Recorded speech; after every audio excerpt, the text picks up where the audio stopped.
Do we want to live in a world where you notice the best parking place is determined by the shade instead of distance? You eat hot chilies to cool your mouth off. You go outside, but your shadow stays inside. You learn that a seat belt makes a pretty good branding iron.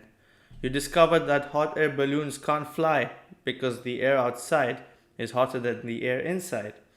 Hot water now comes out both your taps. The chickens are laying hard boiled eggs. The hamburger is already cooked after coming out of the cow. The four seasons are tolerable, hot, really hot, and are you effing kidding me? Well, if we don't take action soon, then what seems like a joke now will become a reality soon. This is climate change, and to talk more about it, I'm joined by Danny, Triv, and Chris. I'm your host Rahil, and this is the Real Talk.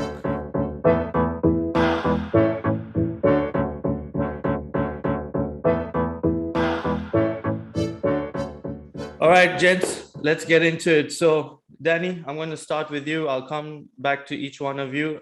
So, the first question I'd like to ask is, we all live in different continents, different countries. So, in your region, what has been the weather change over the past few decades? And if there has been any? Danny, go for it. Sure. So from the research that I've done, just within Canada, because Canada is like the northernmost country in North America, and we've got lots of glaciers and stuff in the north.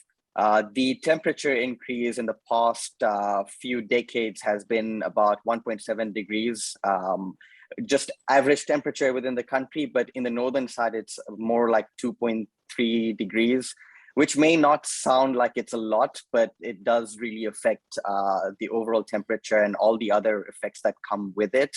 For example, flooding has increased in some regions. The number of wildfires has increased quite a bit. And just to give an example, earlier this year, in fact, was it last month or the month before that, on the West Coast, so British Columbia, Vancouver side, there was massive heat waves where approximately 500 people died, which is not normal at all. The temperature was going up to like high 40s, which if you think about it, it's Canada. You don't expect it to get that hot. Normally, there are wildfires. They're not that extreme, and the number of people that would die is about 150, but it's increased significantly. So that's one major change that has happened on the side. Wow, that's a lot. I mean, it sounds little like you mentioned, but it is a lot. So from south, from north, let's move to the south. Chris, how are things weather-wise in South Africa? How has it been? Has been there many changes from the last few decades? There has. So I find in South Africa, so from my research, the temperature increase has not been as drastic as what Danny mentioned in the north. In South Africa, over the last 50 years, it's been around 0.7 degrees increase. However, the environments have changed. So for starters, water is becoming an issue. We don't have as much rainfall as we used to, so dams are running dry.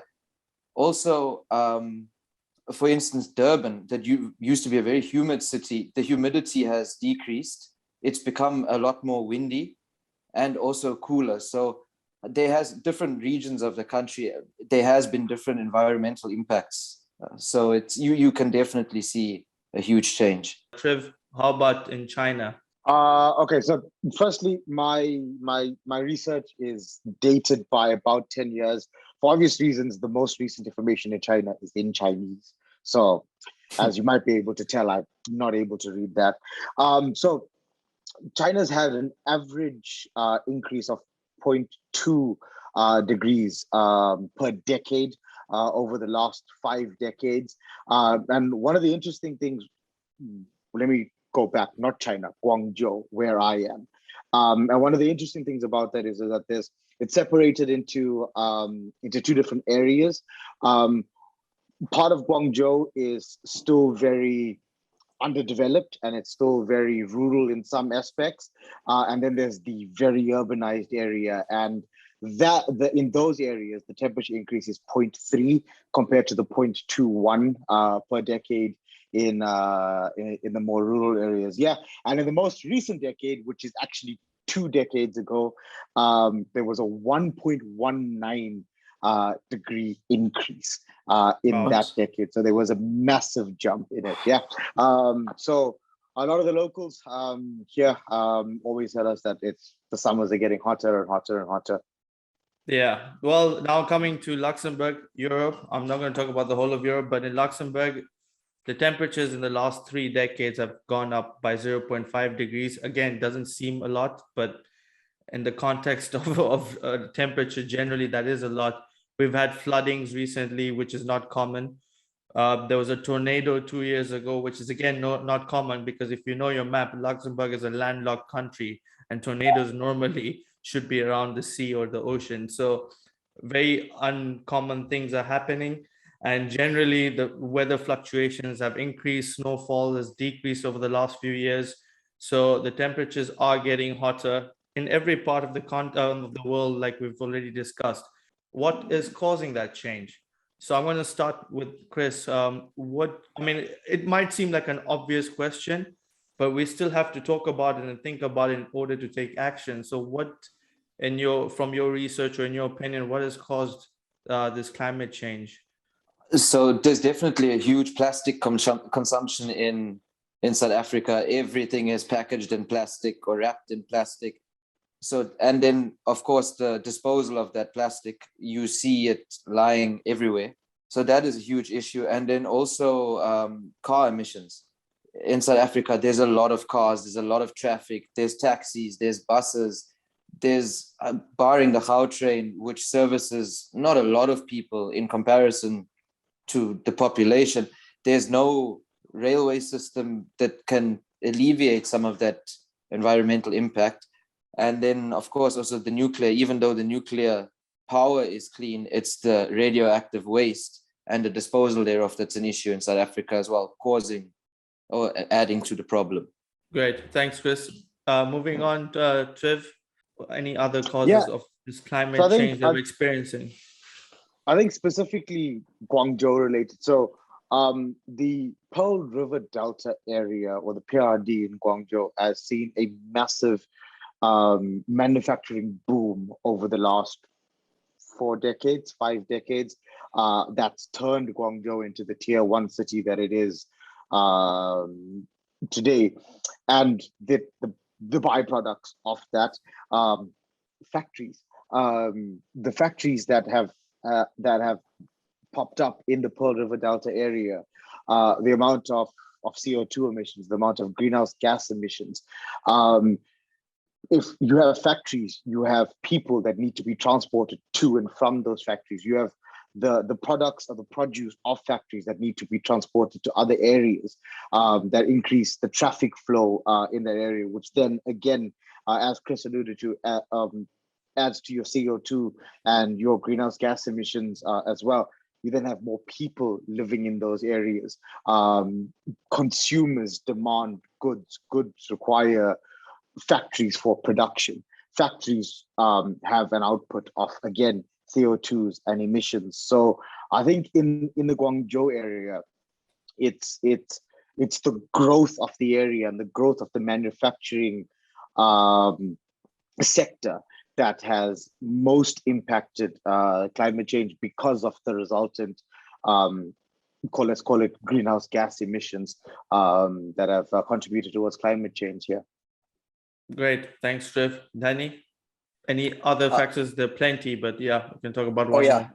definitely. I think I'm going to focus on the construction industry. One of the most common materials in the construction industry is concrete, which is made out of cement. The production of cement itself, the chemical reaction, emits a lot of CO2. So for every ton of cement that's produced, there's between half a ton to a ton of CO2 that's emitted, because the chemical reaction itself produces, the byproduct is CO2. The cement industry actually is one of the highest producers of CO2. It's about 8% of all emissions, which is quite large. And it's not just the production of cement, but it's also the transportation, because you need lots of lorries to transport cement from the plant to construction sites. So that adds a lot to the actual emissions as well. Yeah. Well, the one common thing that I can take from all three of you you've mentioned is behind all these producers of and manufacturing companies, there's big corporations behind this. So staying with you, Danny, do you think that these corporations are adding a lot to the CO2 emissions and to the negative impacts of climate change? Because let's be real, it is negative. There's nothing positive coming out of this. And what can they do to reduce that or actually limit the change?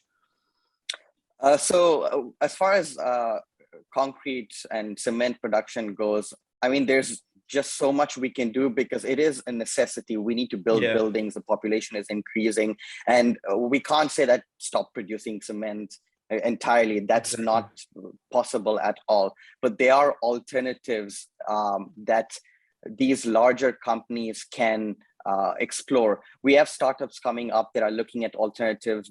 For example, there's a bacteria that can be used to produce concrete. You've got geopolymers, and I won't go into the details because you can do your own research, and this is like a very broad topic. But there's geopolymers, there's different alternatives to actually producing cement itself by not using fossil fuels, because you need energy, obviously, to produce this as well, right? So the energy, where it comes from itself, can also be can be changed into using something more sustainable.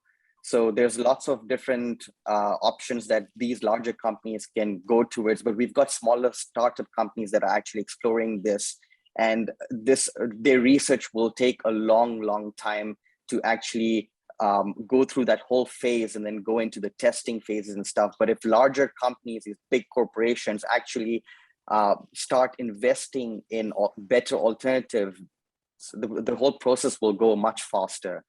Yeah, no, that's true. And there are alternatives, might take a little bit longer, but coming to Triv, obviously all these big corporations, they're governed by our governments. So do you think, well, it's a pretty obvious question again, but what are the responsibilities of the government? What can the government do to put pressure and to minimize this climate change that we're experiencing, in your opinion, as per your research? Yeah, I think so in China it's quite well done, especially as of late. There's been a massive shift in terms of because China realized that its carbon footprint was massive because of the size of the country, because of the amount of people here, because of the amount of manufacturing that happens in China.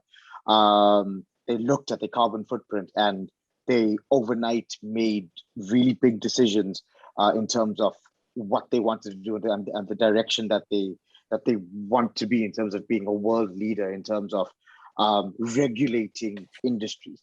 And I think the responsibility of government comes in where you have to be active in monitoring these massive organizations and putting pressure on them, where yes, your profit is important, but if you are able to buy electric vehicles for instance, just an example, if you are able to buy electric vehicles to transport the goods that you are producing, government needs to put pressure on them to drop your profit margin for this fiscal year, so that you have to delve into that to buy these electric vehicles. And government, I think that's the role that they need to play. They need to make sure that companies and industries become compliant and start doing everything that they can do to reduce their own individual carbon footprints.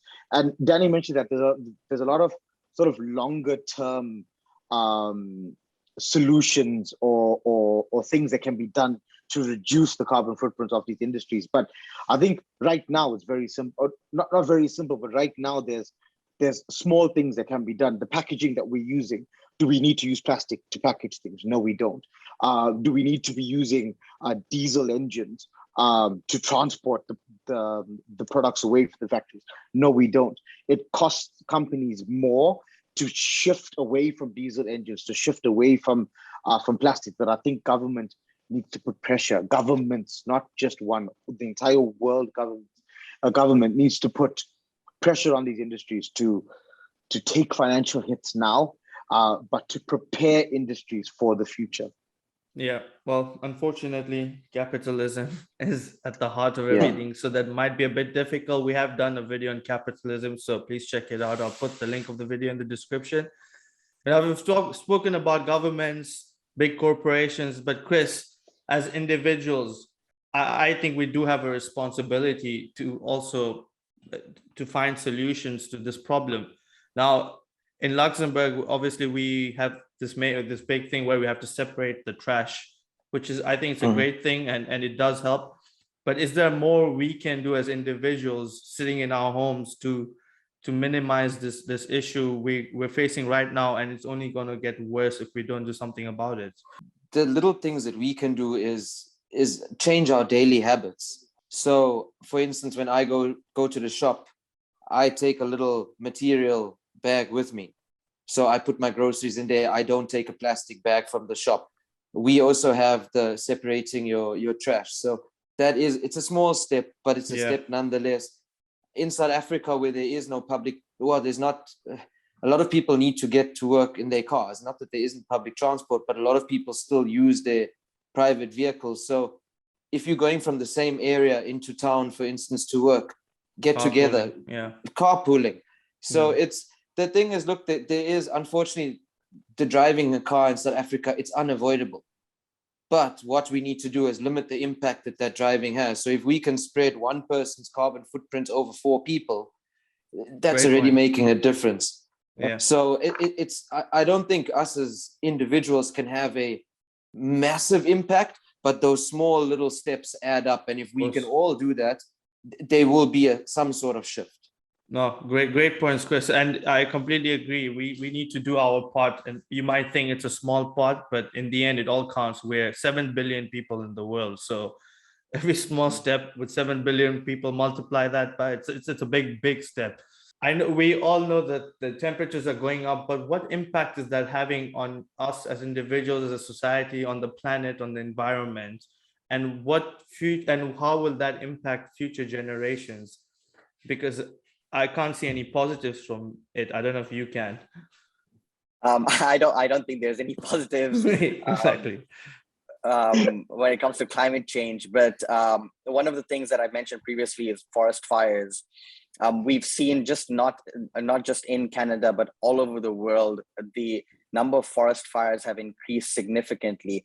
And forest fires are a natural process. It is required in our ecosystem to clean out the forest, and it's been happening way before we made a massive impact to the climate. But it should be in a controlled setting. But someone might say that aren't forest fires caused by people just having a smoke? Or I heard this story where they did a gender reveal. Was it in one of the states in America? I can't remember exactly.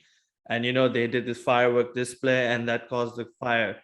So that's like a direct impact, like you're directly going into the forest. Is it not because that people are actively going and lighting these fires rather than the whole process of climate change? Oh yeah, no, that's obviously affected as well. That's one reason for forest fires.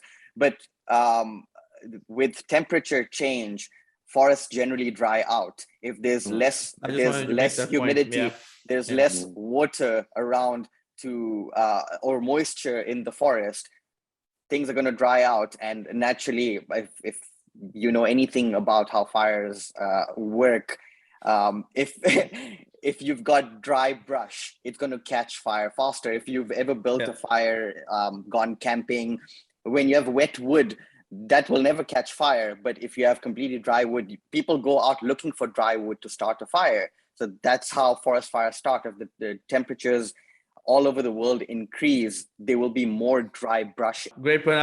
The reason why I said that is there could be people out there saying that maybe this is not climate change, it's just people being stupid. But you explained it really well.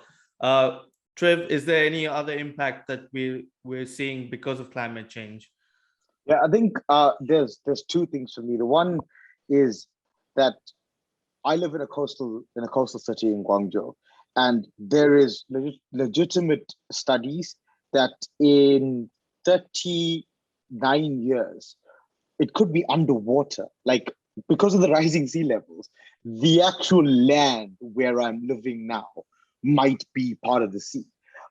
So I think that is a massive impact on us as a society because that's literally people's homes. That's their livelihood. It's where kids go to school. Blah blah blah blah. So yeah, I think that's one of it. And then on a more not light-hearted is the wrong word, but the four of us here, many people around the world are sports fans. We enjoy watching sports. We enjoy playing sports, and at a certain point when this temperature increases, it's going to be impossible for us to have outdoor sporting events. It's going to become something that is only available to the uber rich because they've got an air-conditioned stadium or an air-conditioned venue where they can go outside and do physical activities.